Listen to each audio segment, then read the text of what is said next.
Bismillahirrahmanirrahim, alhamdulillah, wassalatu wassalam ala rasulillah. La période qui a précédé l'envoi du prophète sallallahu alayhi wa sallam et l'arrivée de l'islam est appelée par les historiens musulmans Jahiliya. La Jahiliya, ça vient du mot jahl qui signifie ignorance. Cela fait référence à cette époque avant l'islam où l'ignorance de la révélation était la norme. Les Arabes étaient plongés dans le polythéisme, c'est-à-dire l'adoration de fausses idoles. La croyance en un Dieu unique était ignorée par la majorité des gens et les pratiques religieuses étaient dominées par les superstitions et le culte des idoles. Cette fausse croyance était accompagnée de mauvais comportements qui caractérisaient cette époque. Le tribalisme, les pillages et les vols, le suivisme aveugle des ancêtres, la propagation de la pratique de l'usure et de la fornication, et bien d'autres pratiques déviantes. Le prophète sallallahu alayhi wa sallam a dit « Inna Allah nazara ila ahli al-ardi famaqatahum arabahum wa ajamahum illa baqaya min ahli al-kitab » Certes Allah a observé les habitants de la terre et il les a détestés, que ce soit les arabes ou les non-arabes, sauf une infime partie des gens du livre. Mais attention, cela ne signifie pas que cette période était entièrement sombre et qu'elle ne comportait que des aspects négatifs. Loin de là, les historiens musulmans ont rapporté des qualités très importantes chez les Arabes de cette époque, qui ont d'ailleurs fait de ces gens les dépositaires de la dernière révélation divine. Néanmoins, la période de la Jahiliya annonçait l'avènement d'un nouveau cycle et d'une nouvelle ère où la proclamation d'un Dieu unique allait mettre fin au polythéisme et instaurer la justice et l'équité entre les gens. Ce bouleversement allait apparaître dans la ville la plus importante de la péninsule arabique, la Mecque, qui était un centre à la fois religieux et commercial. C'est de cette ville que va jaillir la lumière de la révélation divine. Le contexte à la Mecque avant l'envoi du prophète sallallahu alayhi wa sallam est assez ordinaire. Les Mécois, comme à leur habitude, se retrouvaient autour de la Kaaba pour y passer des moments agréables le matin et l'après-midi. Le prophète sallallahu alayhi wa sallam était un peu à l'écart des sujets de conversation des Mécois qui pouvaient porter sur le culte des idoles et sur la débauche.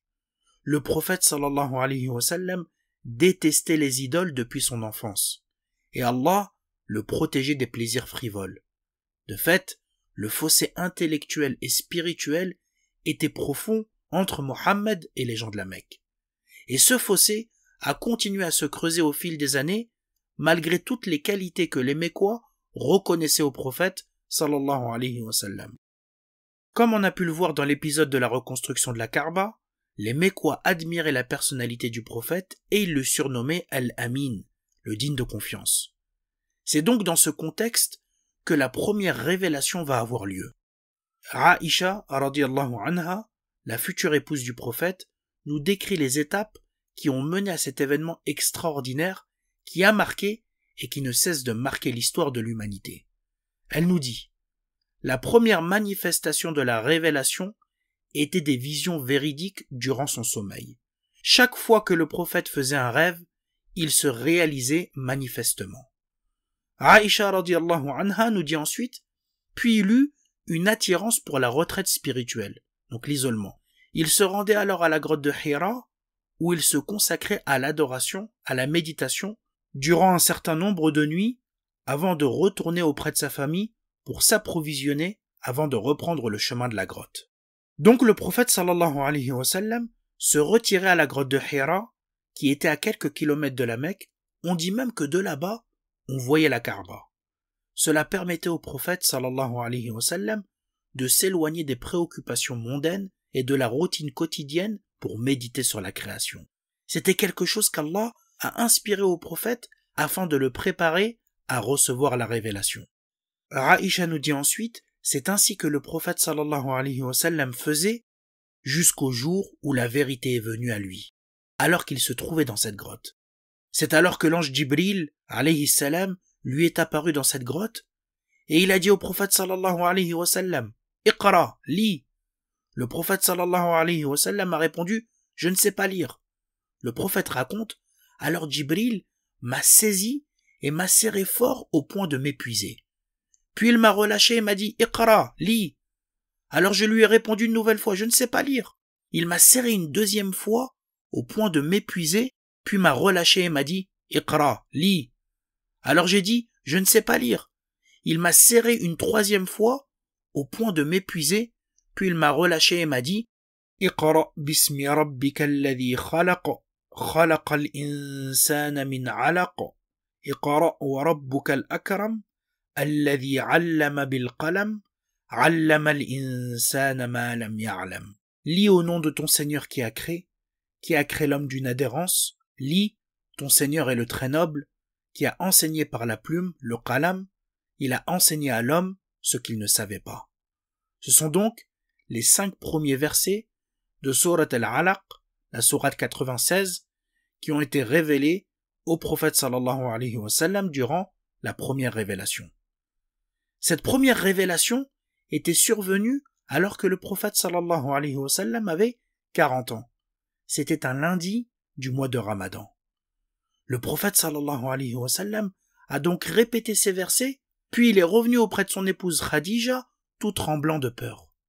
En arrivant chez lui, il a dit « Zammilouni, zammilouni, couvrez-moi, couvrez-moi ». On s'est empressé de le couvrir jusqu'au moment où son effroi a été dissipé. Le prophète sallallahu alayhi wa sallam a fait part à Khadija de ce qui s'était passé dans la grotte et il a dit « J'ai craint pour moi-même ». Khadija lui a répondu « Sûrement pas. Allah ne t'humiliera jamais. Par Allah, tu entretiens les liens de parenté, tu soutiens les faibles, tu donnes aux pauvres, tu accueilles généreusement les autres et tu viens en aide aux victimes de vraies crises. » Puis elle est partie avec le prophète sallallahu alayhi wa sallam voir son cousin appelé Waraqa ibn Nawfal. C'était un homme âgé, non-voyant, qui était chrétien et versé dans la connaissance des Écritures. Khadija lui a dit « Ô mon cousin, écoute les propos de ton neveu. » Alors le prophète sallallahu alayhi wa sallam lui a relaté ce qu'il a vu. Waraqa lui a dit « Cet ange, c'est Djibril, qu'Allah a envoyé autrefois à Moussa, à Moïse. » Puis Waraqa a ajouté « Si seulement je pouvais être vivant à l'époque où ton peuple te bannira. » Le prophète sallallahu alayhi wa sallam, étonné, a dit « Ils me chasseront donc ?» Waraqa a répondu « Oui. Jamais un homme n'a apporté ce que tu apportes sans être persécuté. Si je viens encore ce jour-là, je t'aiderai de toutes mes forces. » Mais peu de temps après, Waraqa est décédé et la révélation a été interrompue pendant un certain temps, sûrement quelques jours. Cette interruption de la révélation était destinée à dissiper la peur que le prophète sallallahu alayhi wa sallam a ressentie lors de la première apparition de Djibril, mais également à lui faire désirer ardemment le retour de la révélation. L'ange Djibril ne s'est présenté au prophète sallallahu alayhi wa sallam avec la révélation une seconde fois que lorsque le prophète a su avec certitude qu'il était désormais le prophète d'Allah. Le prophète sallallahu alayhi wa sallam raconte la manière dont la révélation est réapparue. Il a dit « Tandis que je marchais, j'ai entendu une voix qui m'appelait d'en haut. Et voilà que je vis l'ange qui m'était apparu dans la grotte de Hira, assis sur un trône entre ciel et terre.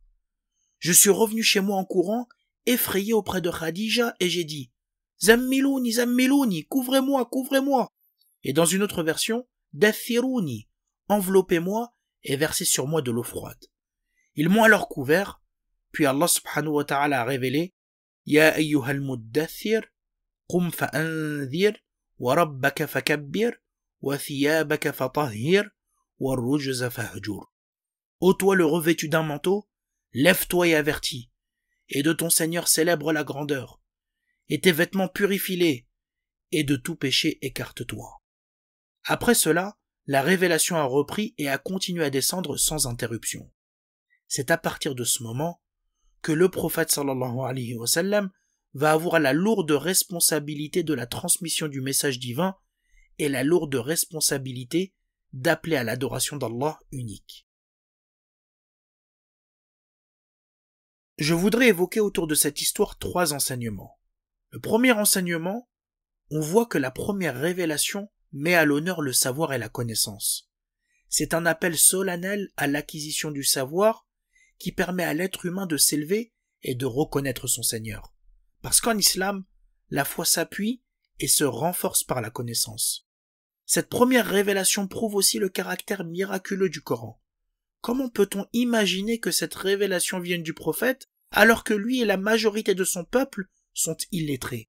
Comment peut-on concevoir que le prophète sallallahu alayhi wa sallam appelle de lui-même à quelque chose qu'il est incapable de faire au moment où il reçoit la révélation? Cet appel ne pouvait donc venir que du Seigneur de l'univers.